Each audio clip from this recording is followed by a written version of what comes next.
Dear students, myself Dr. Mallikarjun S. Biradar, Assistant Professor in Mathematics, Government First Grade College, Masavakalland. Now in the 38th session of Graph Theory 2, so the topic of the session is a characterization for bichromatic graphs. So what do you mean by bichromatic graph? A graph whose chromatic number is 2 is called a bichromatic graph or two chromatic graph. Now what would be the characterization for a bichromatic graph? The graphs which are bichromatic, what would be the characterization? Okay, so that is the important result we are going to discuss in this session. Let me recall once again what is n chromatic graph. So whenever the chromatic number of that graph is n, then it is called n chromatic graph. And if the chromatic number of that graph is 2, then it is called two chromatic graph, or you can say bichromatic graph. So that is the clear picture about a bichromatic graph. A graph G is called bichromatic or two chromatic if the chromatic number of that graph is 2. Okay, so even we took one example in the previous session also. Again we will consider one more example. Write the chromatic number of a tree T, okay, which is a non-trivial tree. Let us consider that example, another example, of course. Now this is another example. So again you can start with any of the vertices. So you may start with this vertex. Okay, it doesn't mean that you have to consider only the vertex which I am considering. It is your choice. Okay, so let us start with this. I have assigned the color to this vertex by 1. So when this vertex is colored by 1, the vertices which are adjacent to this vertex are not colored by 1. So you have to use different color. So that's why the vertices which are adjacent to this vertex 1, 2, 3, 4, 5. There are 5 vertices. So those 5 vertices are colored by the color 2. Okay. Then again if you come to this vertex, when you assign the color 2 to this vertex, the vertices which are adjacent to this vertex are not colored by 2. You have to use another color, but you can use the color 1 because none of the vertices which are with the color 1 are adjacent. See here. Okay, so if you assign the colors to these vertices by 1, these two vertices are non-adjacent, so that's why very easily you can color by 1. So already we come to know that every non-trivial tree is a bichromatic graph because the chromatic number of a tree, non-trivial tree, is 2. So that's why this is an example of a bichromatic graph, because in this session we are finding the characterization of a bichromatic graph. But if we are not having the clear picture about a bichromatic graph, then what is the use of the characterization? That's why I considered this example to clarify what is a bichromatic graph. So every non-trivial tree is a bichromatic graph. Let us consider one more example. Write the chromatic number of K22. So it is complete bipartite graph 2 2, or even you can say it is a C4. It is a cycle with 4 vertices. It's a cycle with 4 vertices. So if this is the case, what is its chromatic number? Let us think. If it is a cycle with 4 vertices, obviously it is bipartite graph because there is one characterization. A graph is bipartite if and only if all its cycles are even. If there is any cycle, it should be even cycle. If there is no cycle at all, then there is no question of odd cycle or even cycle. So that's why K22, or you can say it is a C4. So it is a bipartite graph. What do you mean by bipartite graph? Bipartite graph means it is possible to partition the vertex set into two subsets, two disjoint subsets, in which each vertex of this set is adjacent with every vertex of the other set. So each vertex of the set V1 is adjacent with all other vertices of the set V2. So this is how the vertex set is partitioned into two disjoint subsets. That is the definition of a bipartite graph, complete bipartite graph. Okay, so now we start assigning the colors. I started this vertex by assigning the color 1. So when this is assigned by 1, the vertices which are adjacent to the vertices of the other set are definitely colored with the different color, say 2. Okay, color 2. I'm not saying red, blue like that. Instead of that, you can say in terms of number also. Okay. So when the vertices are colored with 2, the vertices which are adjacent to these vertices should not be colored with 2. So what you have to do? So if you consider this vertex, you cannot assign 2. You cannot assign 2, but you can assign 1 because these two are non-adjacent. Okay. So overall conclusion is that this graph is 2 chromatic because the chromatic number of this graph is 2. So therefore, what you can say? It is a 2 chromatic graph, or you can say it is a bichromatic graph. I given another example for bichromatic because you may think that only tree is bichromatic. No, no, no. Other than tree also some graphs are bichromatic. So this is a K22, or you can say C4. So C4 is bichromatic graph. Okay, this is another example we have considered. Now you can consider one more example. Write the chromatic number of K23. Again, it is a complete bipartite graph. 2, 3. It implies 2 vertices are in one set and the 3 vertices are in the other set. Okay. Let us think of this graph. Again, start with this vertex. So it is K23, 2 vertices, one in one set, 3 vertices in the other set.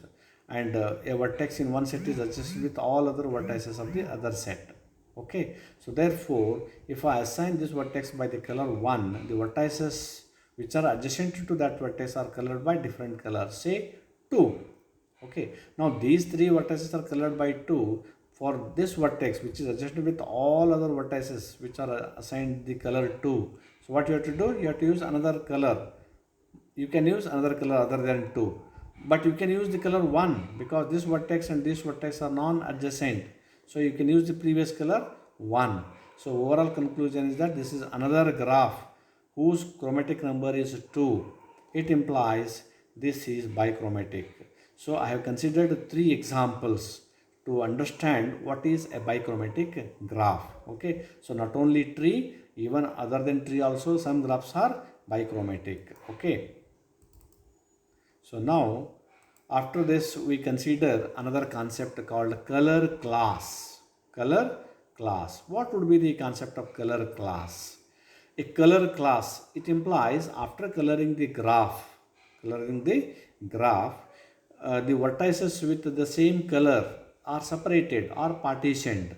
Okay, that is the color class. A color class is a set of vertices.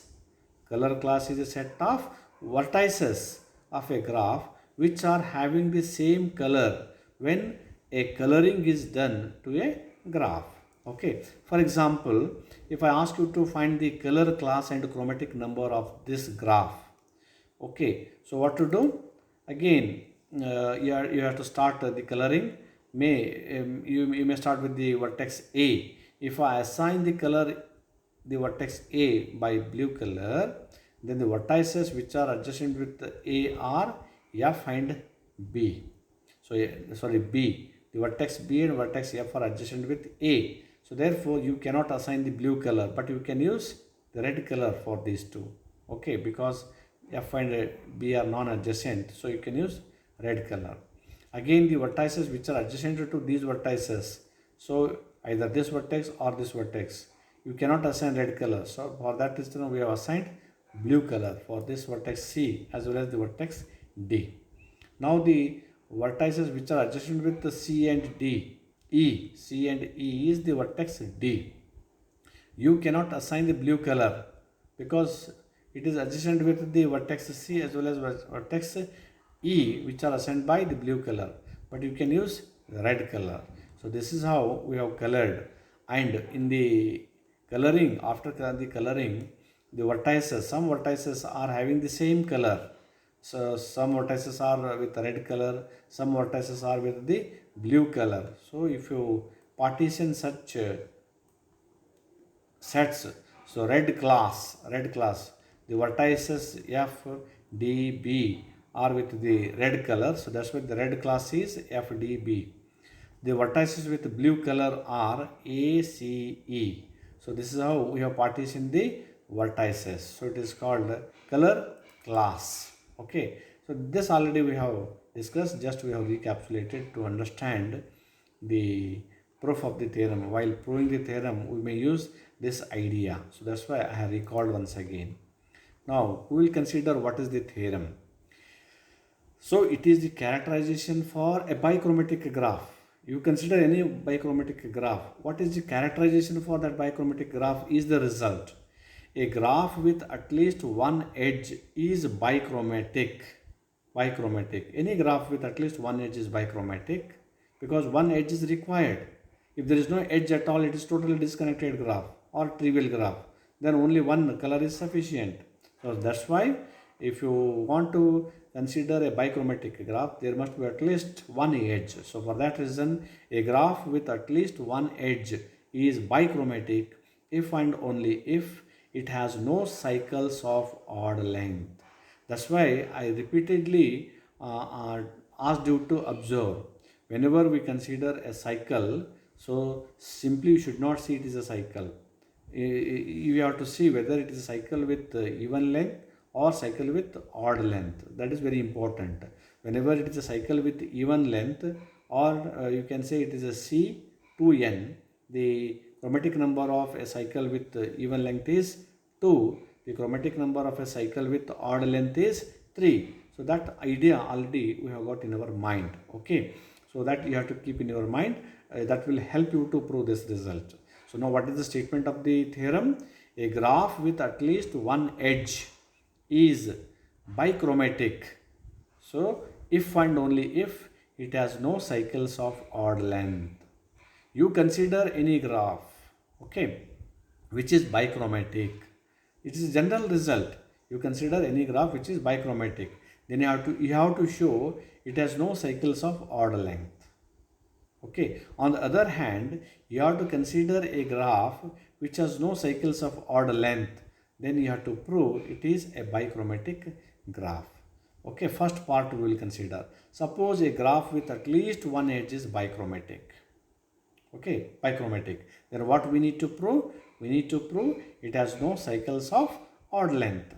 Okay, so when it is a bichromatic graph, it implies the graph G is definitely two coloring because we use two colors, two coloring.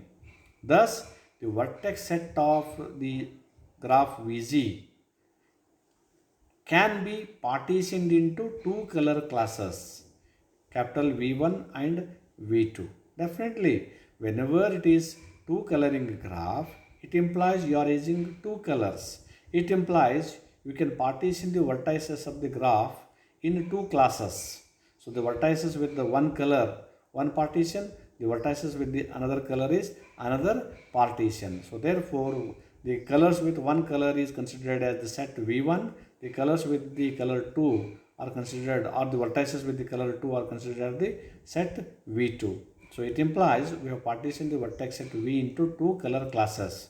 So therefore, thus the vertex set Vg of G can be partitioned into two color classes, say V1 and V2. These are the two subsets of the set V, such that each edge of G is an edge joining a vertex of V1 to a vertex of V2. Okay, definitely, because you see, can be partitioned into two color classes V1 and V2 such that each edge of G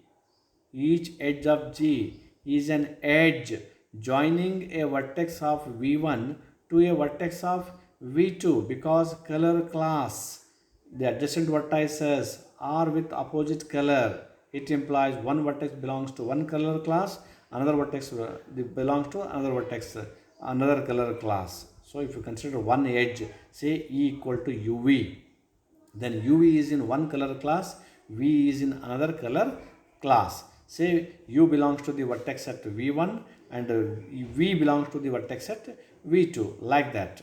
Thus G is bipartite. Whenever, what do you mean by bipartite graph?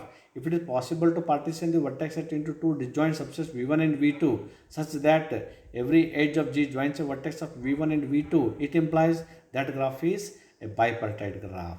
Okay. So therefore, what we have proved? We have proved it is a bipartite graph. When it is a bipartite graph, in the previous semester, what is the characterization for a bipartite graph? If you could recall the characterization of a bipartite graph, a graph is bipartite if and only if it has no cycles of odd length. Okay, that is the characterization. It implies when it is bipartite, that graph has no cycles of odd length. So very easily we have proved the result. So we have considered a graph G with at least one edge which is bichromatic, and we have proved that graph has no cycles of odd length. On the other hand, or you can say conversely, now we consider a graph which has no cycles of odd length, then we prove it is a bichromatic graph. So for that reason, consider conversely, suppose G has no cycles of odd length. Suppose G has no cycles of odd length. So what we are considering, G has no cycles of odd length. Assume, it is our assumption, wrong assumption, we are assuming something. Assume on the contrary that G has a cycle C of odd length. Initially we are considering it has no cycle of odd length, but we are assuming that it has a cycle of odd length. Then this cycle C requires at least how many colors? Whenever it is a cycle with odd length, at least 3 colors. So this cycle C requires at least 3 colors, which is a contradiction. Because what we have considered? We have considered it is a graph and it has no even cycles. But we have considered wrong assumption, that it has a cycle of odd length. Whenever it has a cycle of odd length, it implies this cycle C requires at least 3 colors, which is a contradiction. Hence, it is colored with only 2 colors. It implies whenever it is colored with the 2 colors, it implies the chromatic number of that graph is 2. So that's why that graph is a bichromatic graph. So very easily the second part is proved. So when G has no cycles of odd length, then definitely that graph is bichromatic. So this is how we have characterized the bichromatic graph. So overall conclusion is that in this session what we have discussed, what is n-chromatic graph. Of course it is a recapitulation. And a bichromatic graph, that is if the chromatic number is 2, it is called bichromatic graph. Then we have given a characterization for bichromatic graphs. So what is the characterization for bichromatic graph? A graph is bichromatic if and only if it has no cycles of odd length. Okay, so that there is a characterization for the bichromatic graph, and we took some examples on bichromatic graphs. So with this, so these are the reference books. If you want, you can refer. So with this we conclude this session. Okay, thank you.